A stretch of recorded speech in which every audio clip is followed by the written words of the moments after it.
All right, so this being the week of opening day calls for a deep dive into the state of the Sox, wouldn't you say? To help us do that, we turn to CBS Boston digital host Joe Weil, who's also the pre- and post-game guy for the Red Sox radio network and also was calling the Fleet game last night. He's kind of a big deal. Joe, talking beforehand, we were saying this has been kind of a drama-free stay in Florida for the Sox compared to this time a year ago. What have been your big takeaways of the spring?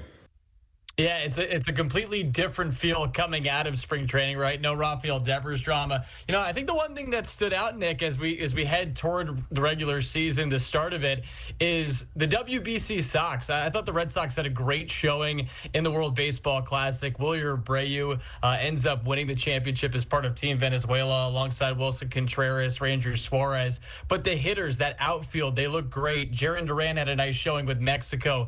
Roman Anthony showed the entire nation in the whole baseball world why he is set to be one of the next superstars in the sport. And of course, Masataka Yoshida had a great run with Japan as well. There are so many questions coming into the season about the ceiling of this offense. So it was nice to see those guys perform the way they did in the World Baseball Classic. And we'll see if that translates in the regular season. You mentioned Roman Anthony. You're going into year 2, and already the kid's in the mix of the MVP conversation. Is that fair, those kind of expectations for a guy who's going into his first full season in the Bigs? I think so. Now, do I expect him to win the American League Most Valuable Player Award? Probably not. But at the same time, I expect him to be a really good player. And I wouldn't be surprised at all if he was an all-star. And I would honestly, Nick, I wouldn't even be totally shocked if he won the AL MVP award either. I think what was really telling at the World Baseball Classic is just the awe in which he left the manager, Mark DeRosa, and then the other players, just at how good this guy already is. And he's 21 years old.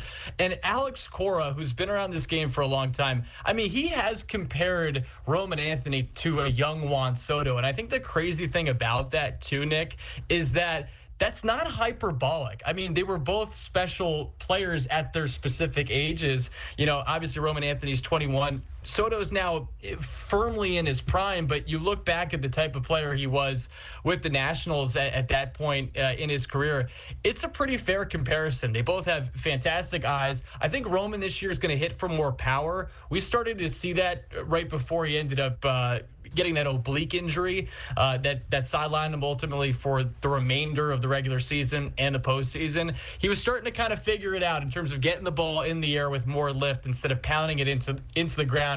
And that was sort of that final step for him to fully unlock what he's capable of, and that's all-star, superstar potential. And yeah, that WBC experience, priceless for a kid who said that he was basically like a sponge taking notes from the greats down there. So what an experience for him. How about Roman's BFF, Marcelo Meyer, officially named the Red Sox second baseman this weekend. Alex Cora talked about him having to earn it yesterday. So what jumped out about Meyer's spring that locked that down for him? Well, I think a big thing, Nick, is he's done a better job laying off of bad pitches. That was, if you look at the numbers from last year, one thing he did a little bit too much is swing at pitches out of the zone, and then the problem was he wasn't making contact with those pitches. So he's got a couple more things, I think, for him to unlock, you know, what could be the full Marcelo Meyer experience. But, yeah, Alex Cora looked at that sample size last year and said, hey, man, we need you to be better if you want to be a part of this roster. I never thought he was going to start the season in the minor leagues. I always thought that this was just a way of Alex Cora pushing Marcelo Meyer a little bit, and maybe it's something, you know, he needs at this point in his career. But overall, I like what I saw from him. I think he's obviously a guy that needs to be on this team, and what he'll bring defensively is going to be huge for a Red Sox team that's trying to shed some, you know, unfortunate track record that they have in the infield over these last several seasons where they've really struggled. He's a guy defensively you feel really good about. It's that offensive element that he still needs to unlock and figure out. I don't think he's going to face off against a lot of lefties this year. I think they're going to mix and match with Izzy Kiner-Falefa and Andrew Monasterio as well, you know, at that second base spot. But at the same time, he's a guy that deserves to be in the major leagues, and I'm glad that Alex Cora made that decision. And for Marcelo, happy for him that he gets to start the year with the Sox in Boston. We'll be in Cincinnati, but with the Red Sox in 2026. Well, from second base to third base, you got Alex Bregman out, Caleb Durbin in at third. How big of an adjustment is that going to be, not just in terms of the lineup, but what Bregman brought to the clubhouse, the guy everyone essentially looked up to? Yeah, I think this is one of the biggest questions heading into this season is Who takes over that spot as being the key leadership guy when so many times last year, Nick, you'd hear the quotes coming out of that locker room about what an incredible leader Alex Bregman was, how much he was helping the young guys. And we continue to see it actually in the World Baseball Classic with Roman Anthony. And it is a little bit of a shame that those two guys won't be teammates moving forward here. You know, that all being said, with Caleb Durbin, what I do like about him is that he's good defensively at third base. And then on top of that, he doesn't strike out. And that's something that this lineup does need. You look at Durbin last year in his rookie season, he was actually in the 98th percentile in K percentage. And that'll be big for a lineup that does still have some swing and miss in there. So I think he's a good fit for this Red Sox team. He's not going to be Alex Bregman, both from a production standpoint and a leadership standpoint. But I do think that was a good trade for the Red Sox to get him. All right, so kind of a different dynamic in play. And you look at the roster as it's assembled now. What are the big question marks going into this season? How well did the Sox address the issues that kept them from getting out of the Bronx last October?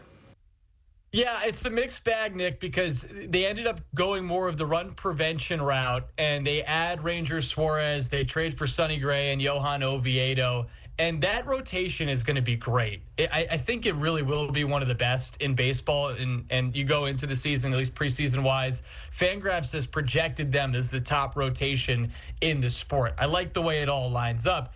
The only question I still have remaining, though, is will they hit enough home runs this season? Will they hit for enough power, and will they score enough? And I don't know if they've addressed all that to the best of their ability. You know, I think with Alex Bregman now being with the Cubs, that was a missed opportunity to bring somebody in that was going to provide some power and is just an overall great hitter. And you look at where baseball's trending nowadays, you have to be able to hit to win the championship. And I think more so now than ever, and especially home runs. You look at the Dodgers and their ability to hit the long ball.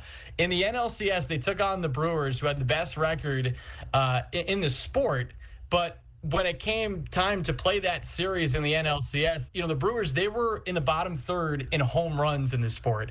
And you looked at the way that all played out. The Dodgers beat them in 4. They handedly took care of them. And for the Red Sox, you look at that series at Yankee Stadium, they had trouble hitting the long ball, and they had trouble scoring runs. And that ultimately did them in against the Yankees, along with just obviously a couple of mistakes in game 2. So to answer your question about, do I think that they have addressed all the needs? I'm not so sure. I think they're a playoff team. I think they're going to be really good, but I still have lingering questions about the offense in a couple different ways. I do think they're going to have guys that hit more than 20 home runs. That had been a question mark on Red Sox Twitter because there was a Fangraphs Zips projection article that came out that projected no Red Sox to hit 20 home runs. I don't think that's going to be the case. I think they'll have several guys that do that. But overall, do I think this team is going to hit for enough power? I'm not 1,000% sure.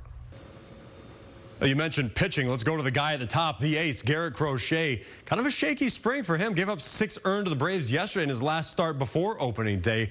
You seen any red flags there? He was talking about pitch selection kind of being what was behind yesterday. Any more to it than that?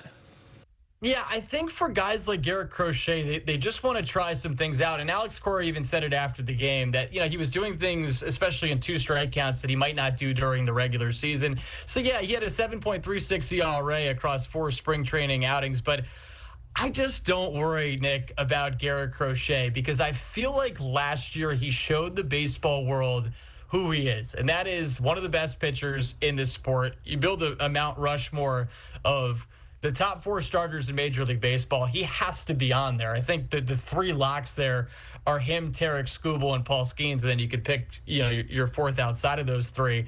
So even though even though the results weren't there for him, I'm not too worried about him. I think he's going to have another great season for this group.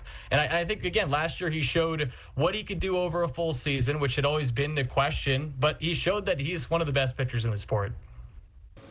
All right, feeling kind of encouraging here in your analysis. Last one, let's close it out on this note. Expectations going into the season. Is this a club that can compete for a deeper run in October? I think, Nick, they can compete for a deeper run in October than they had last year. Of course, they got bounced in the wild card round. So I think that they can go deeper than that. The question, I guess, do I think that they're a World Series contender? I'm not 1,000% there yet, and it just goes back to what I talked about with the offense overall. I think there's still a big bat missing, even though they have a lot of good pieces, because Roman Anthony's going to have a good season if he stays healthy. Same goes for Wilyer Abreu. I'm excited to see what Jarren Duran has in store this year. And then the addition of Wilson Contreras, too, I think was a really good one by Craig Breslow. But still, I just wonder if they're going to be able to mash enough to be a true World Series contender. But if the question is, do I think that they're better than last year? Yes. And do I think they can make a deeper run than they did last year? The answer to that also is yes. So maybe this roster isn't fully formed by the time we ultimately have to answer those questions and they add an impact bat at the trade deadline. So that's where I stand on it right now, and I am really excited to see how this season unfolds. Well, we are about to start getting some answers, my friend. Game 1 that counts on Thursday. Red Sox, Reds in Cincinnati. Countdown is on to that first pitch at 4:10. Joe, thank you for your time. Happy baseball season, my friend. Thank you, Nick.